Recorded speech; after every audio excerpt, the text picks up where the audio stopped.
Be me, 27, stuck working barista shifts where my tips barely cover new shoes and my cold brew habit. Whenever life gets messy, I shrug it off and tell myself, I'll figure it out. Women always do. That's what Mom used to say, back before she packed her bags and left. I never once counted what Dad did as real labor. To me, he was just a man doing his job. In women's studies, I learned men cling to old roles because they're scared of female independence, and I swore I'd never shrink myself into a helper or let a man define my worth. Dad? He's the corner store guy, ran Eagle Mart since before I could spell it. Same store every day for 20 years, same navy polo, same dented thermos. He'd wake up at 5 a.m., shuffle out before sunrise, and I used to roll my eyes watching him lace up his boots. Like, congratulations, you're a cog in capitalism. If he was smarter, he'd have left this grind and done something with himself. Mom always said, men settle while women strive, and I believed her. Every word. He'd come back past dark with his hands cracked and his shirt reeking of fryer oil and coffee grounds. I thought it was pathetic. No ambition, no change, just groceries and gas station snacks. Eagle Mart itself? The hum of coolers, a flickering open sign, handwritten tabs for regulars, a pegboard full of invoices. To me it was cramped, dingy, stuck in the 90s, but somehow it kept the lights on, the fridge stocked, and the bills paid. I rolled my eyes whenever he called it the family business. Like, please, it was chips and lottery tickets, not Wall Street.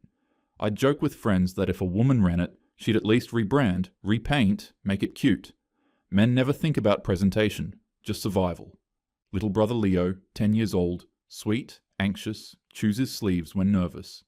Dad kept his world running, packed his lunch, signed permission slips, paid for math club. If Dad missed one thing, Leo's day unraveled. I'd think any mom could handle this with half the effort. Women juggle work and kids every day, so why did Dad act like packing lunches was noble? I never noticed until later how invisible those details were. But back then, I dismissed it all as bare minimum. Men should do childcare, of course. They don't deserve awards for covering the basics. Mom? Divorced when I was a teen, said she was meant for more than small-town men.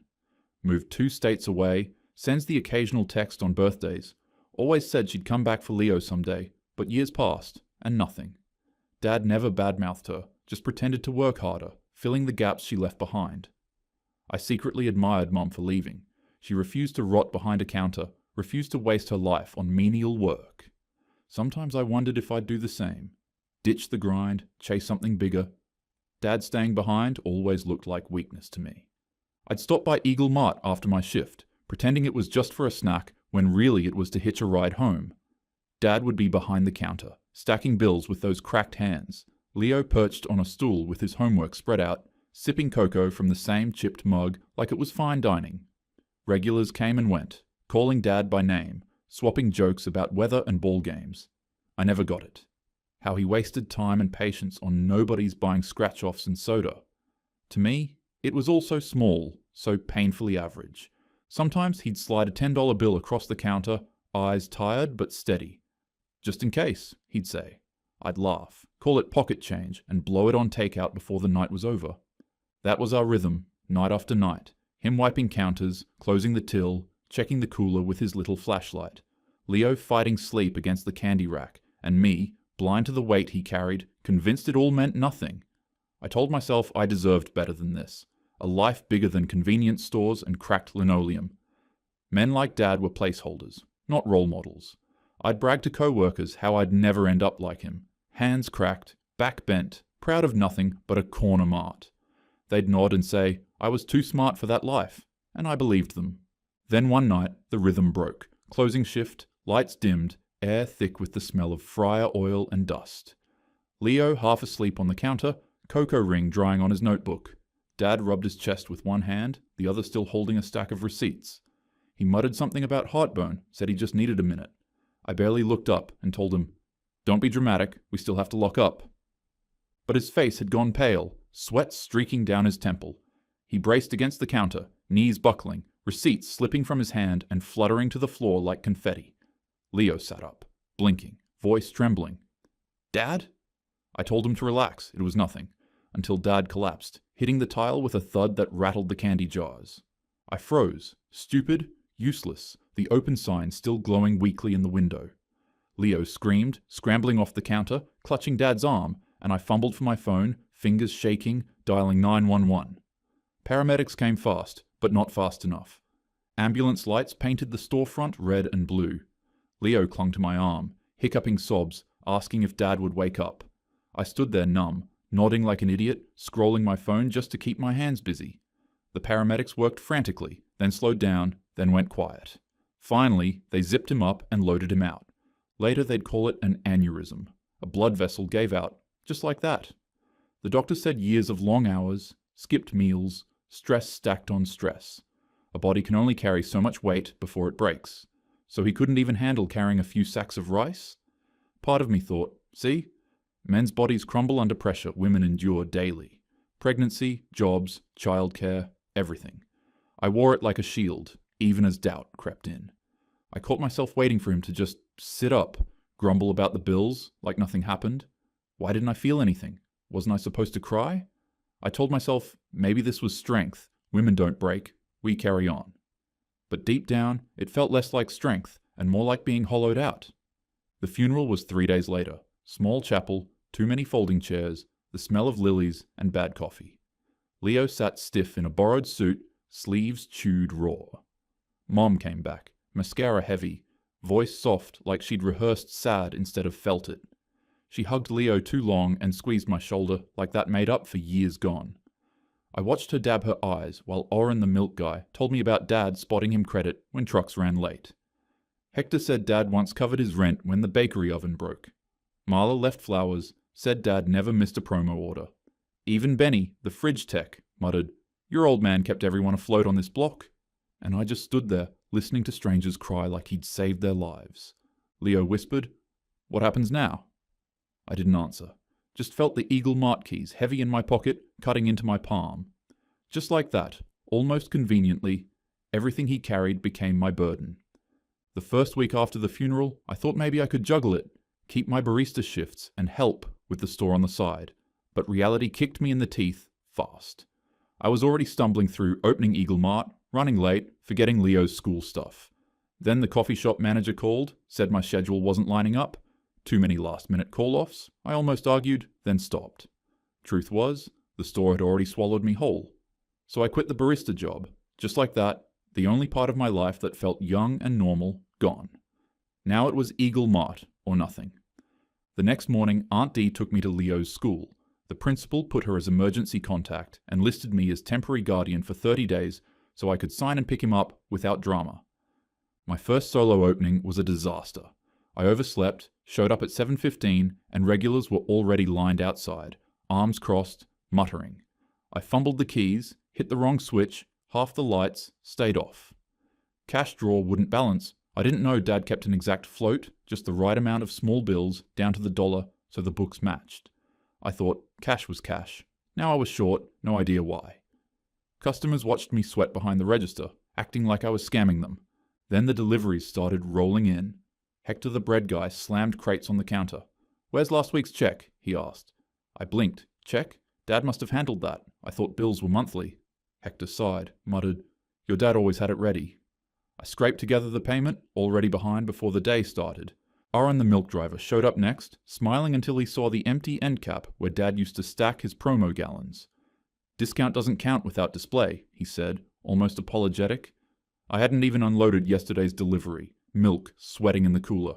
He shook his head, told me Dad never missed one. All I could do was mumble an excuse and promise to fix it. Marla, the soda rep, dropped by too, pointed at the dusty shelves and said, "Your dad used to run promos, set up end caps. It boosted sales $40 easy." I stared at her like she was speaking another language. I thought Dad just signed for boxes, but no. He was negotiating, playing angles, building goodwill. I was already losing money I didn't even know existed. The bills started piling fast. Electric bills sky high. Those humming fridges ate power like crazy. Internet cut out one afternoon. POS system crashed. I had to hang a cash-only sign on the door. Customers groaned, half walked out. It felt like every decision was one step closer to collapse. The rent reminder came in too. Landlord mentioned Dad always used the grace period, but it ended in 5 days. 5 days, and I barely had enough to cover stock, let alone rent. At home, wasn't easier. Leo's school emailed, but it bounced. The account was tied to Dad's old store email. I missed the field trip form, had to sprint from store to school and back with a "Be Right Back" sign taped on the door. Customers were waiting when I returned, glaring like I'd robbed them of their time. Dinner that night? Chips and instant noodles from the shelves. Leo chewed his sleeves again, an old tic I hadn't seen in years. He didn't say it, but I knew. Dad would have made real food somehow. Week 2 hit harder. Heatwave rolled in, cooler died. Milk soured, sandwiches spoiled, $400 gone in one afternoon. Benny the fridge tech showed up, quoted $2,800 for a new compressor. I laughed, almost cried, told him no way. He shook his head and said, Dad used to barter. Haircuts from Aunt D, free coffee at closing. Me? I had nothing to trade, no goodwill built up. I was just another broke customer. Then shoplifting started. A teen slipped an energy drink into his pocket. I called him out, voice shaking. He laughed, said, "Call your dad." I froze. He walked out smirking while I stood there, heat rushing to my face. That's when it hit me. No one feared me, no one respected me. I wasn't Dad. Then came the margins lesson. I thought, just charge more. But when I ran the numbers, a $2.49 soda cost $1.89 landed. After card fees and shrink, profit was pennies. I told myself Dad must have been too dumb to fix it, too passive to fight back. All my life, I'd heard men hoard resources while women stretched pennies into meals, so how come the math looked like survival, not laziness? I shoved that thought down fast. Cash flow spiral came next. Missed 2 early morning deliveries because I overslept. Vendors stopped extending credit, switched me to cash on delivery. Now I had to pay up front, draining what little I had left. Felt like drowning in invisible debts I didn't even know existed. Through it all, small lifelines appeared. Hector leaned over the counter one morning, said quietly, "Pay half today, rest Friday." Your dad never stiffed me. Then he slid the bread across anyway. Made me feel like a child being handed candy out of pity. Benny came back one night after closing, brought a used compressor part, installed it for half price. Said, "Your old man kept coffee hot for every tech on this block." I nodded, throat tight, had no idea what to say. Aunt D showed up with sticky notes and a wall calendar. Wrote out vendors, bills, Leo in neat rows. Taught me Dad's envelope system, electric, rent, Leo, emergencies. Slipped $50 into emergencies while I watched. I wanted to believe it was clever, but part of me sneered. Like maybe if he'd been smarter, we wouldn't be here drowning in scraps and envelopes. I thought running a store was just selling chips. But goddamn, it was so much more work than I thought. He supposedly did this so I could dream, so Leo could be a kid, so even Mom could vanish without us collapsing. I wanted to scream at myself. My feminism told me men hoarded power. It never said they'd sometimes give themselves away just to keep the lights on. 3rd week hit me like a freight train. Evening rush, line at the counter, Leo in the back doing math homework. Then I saw it, a bright orange slip wedged in the mail stack. Shut off notice. Electricity due next morning, deposit plus balance. Dad always timed just right. I froze, tried to smile at customers like my chest wasn't caving in. If the power went, coolers died, milk spoiled, shelves useless.